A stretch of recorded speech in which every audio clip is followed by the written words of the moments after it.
Good morning. It's 3:25 in the morning. And I miss y'all.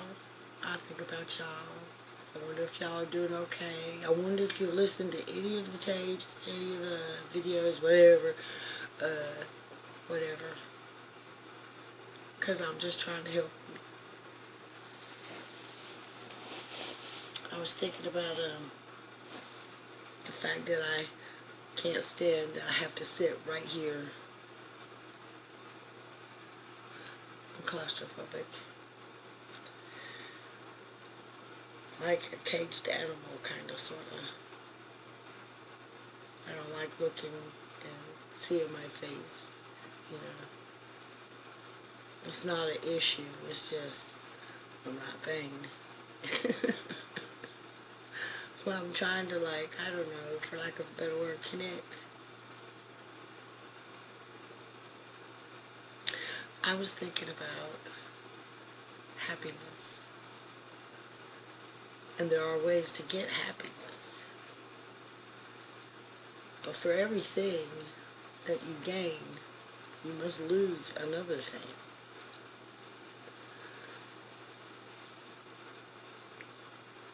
What you mean, Jill? Well, Mr. So-and-so, or Miss So-and-so, rains on your parade every single solitary day, and you do everything you know possible to be the best person you can for this person. It just seems like they're never ever satisfied. It just seems like, you know, you can never really be yourself, and you just, I don't know, you feel kind of defeated, but you don't want to give up on them. You don't, I don't know. I've been there. I've been there. I've taken things from people. You'd be amazed. I've taken so many things from people, and I was so unhappy. Oh my God, I was so unhappy. But when my father woke me up, and I learned about boundaries, I started to wonder about happiness. Happy is not being around somebody that makes you feel like you ain't shit.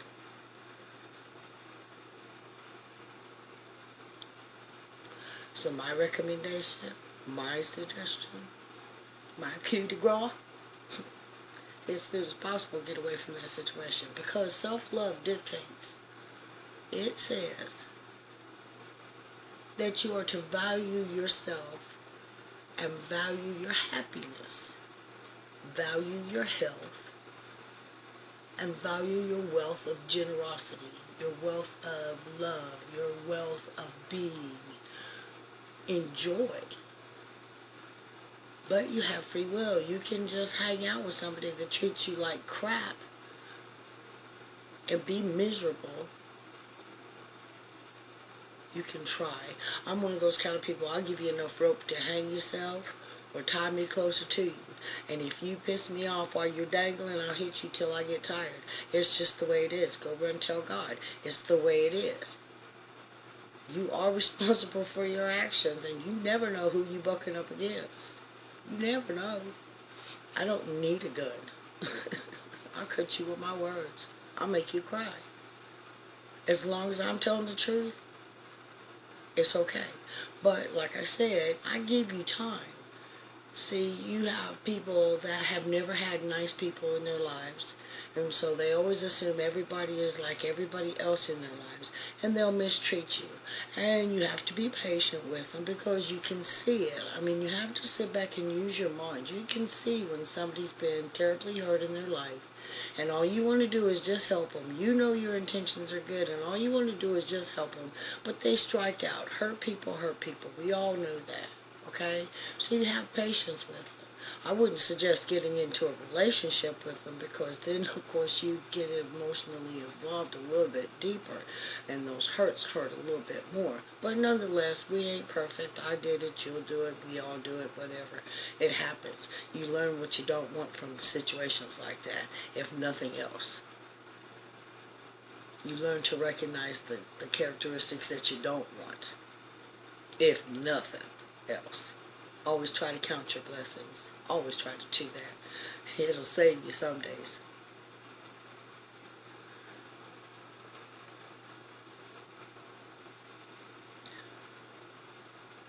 If you don't want me around, I don't want to be around you.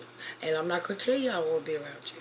You'll just mistreat me, and then all of a sudden you just won't see me no more. And then a couple of years later, you'll see me. You won't get my telephone number. I won't ask for yours. You won't come to my house. I won't come to yours. I'll be polite to you. But I already know, no, you kicked my ass several times. And, yeah, I'm good. Thank you. So, a lot of people are afraid of being alone.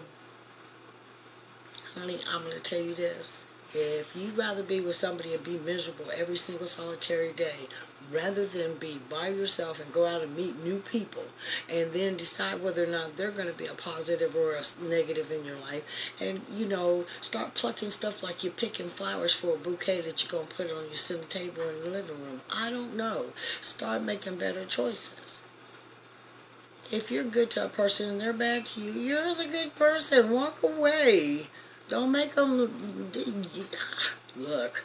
If you need to write stuff down, the pros and cons of being with somebody, and the cons outweigh the pros, then walk away from that stuff.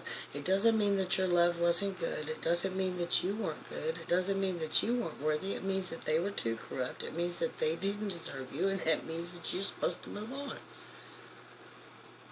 You don't reward bad behavior. God doesn't. But I understand it because I had to go through it my damn self. I had to go through it myself. I had to learn to value myself. I had to learn a lot of stuff.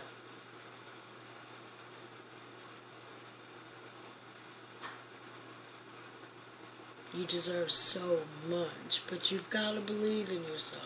And it's very difficult to love a liar or a thief or a pervert. It's very hard to do that. So my suggestion is, if you're doing things that you can't love yourself for, stop doing them.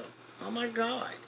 What are they going to do? Are the word police going to come to my house and say, quit talking? No, they're not. As long as I'm telling the truth, I don't see where there should be a problem. Now, if it rubs you the wrong way, then I would suggest that that's an issue that you have yourself personally, and you're welcome. You're welcome. I heard a song that said, I wish you pain. And at first when I heard the song, I got mad because I just listened to it on the surface. But the song actually means it's painful to grow. It's painful to grow up.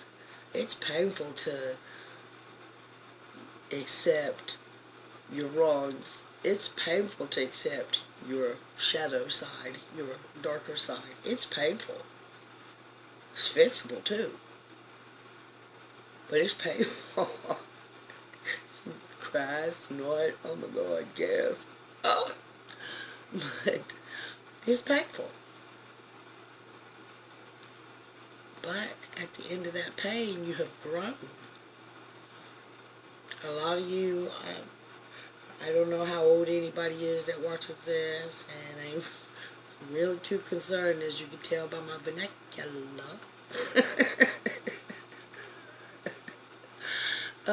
Stars, my ears itching, somebody's talking about me.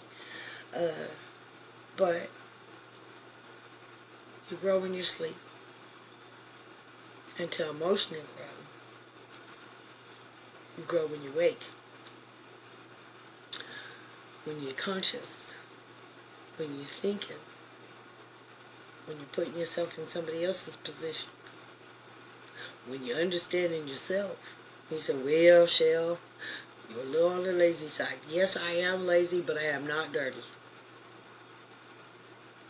I'm not one of those people that just gets off on cleaning the house and getting the cobwebs. I like spiders.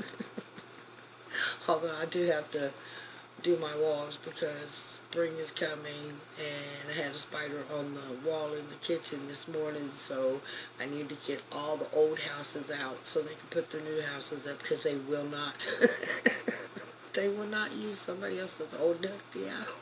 They just won't do it. They won't do it. We tried that. Anyway, so, you know, I don't want to be miserable anymore. I was in a situation where I had this person around me because I was afraid that I would die in my sleep and my 3 animals would be eating on my fingers and toes. And even though I knew that this person was toxic and I knew that this person, I shouldn't be around this person, but this was the only person that was coming around. So this was the person that I said, well, okay, I'll just put up with the abuse, the verbal, the mental, the emotional, the physical abuse. I'll put up with all that so that if I do die and that person comes to check or get something or whatever, my dogs and my cat are not in here munching on my extremities. So, you know, and that's how I felt. And then, you know, one day I decided I didn't care. I'd be dead anyway. I didn't care. There was nothing that was going to keep me in that situation. Nothing.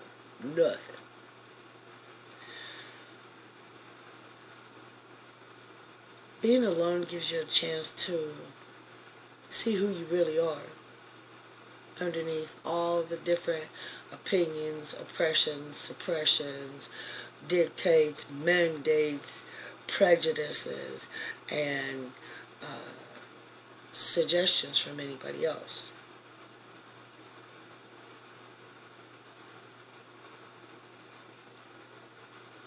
And while you get to know yourself, go deep.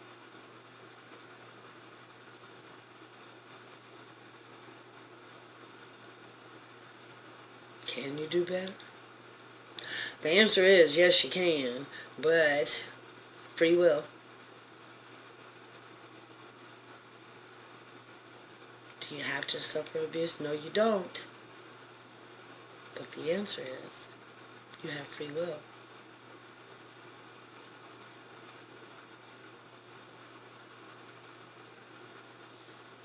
You have the choice to love yourself. And you have the choice to not love yourself. You have the choice. Okay? You have the choice to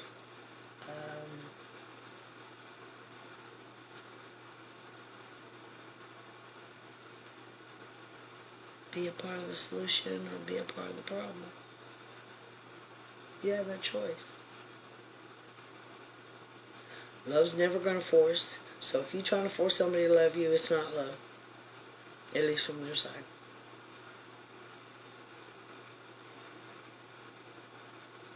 I think what I'm trying to tell you is, you know, I'm trying to show you that you deserve to be loved.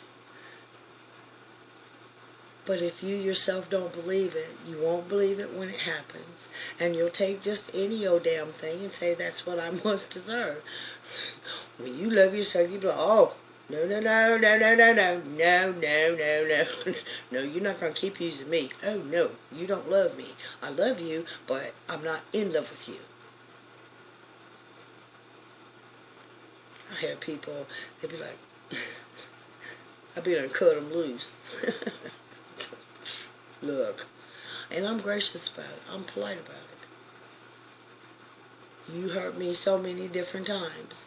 Then I walk away and I don't ever come back. And then I might run into you a few years later.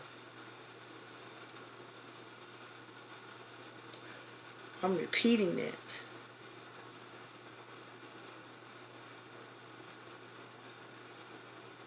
Because it's allowed.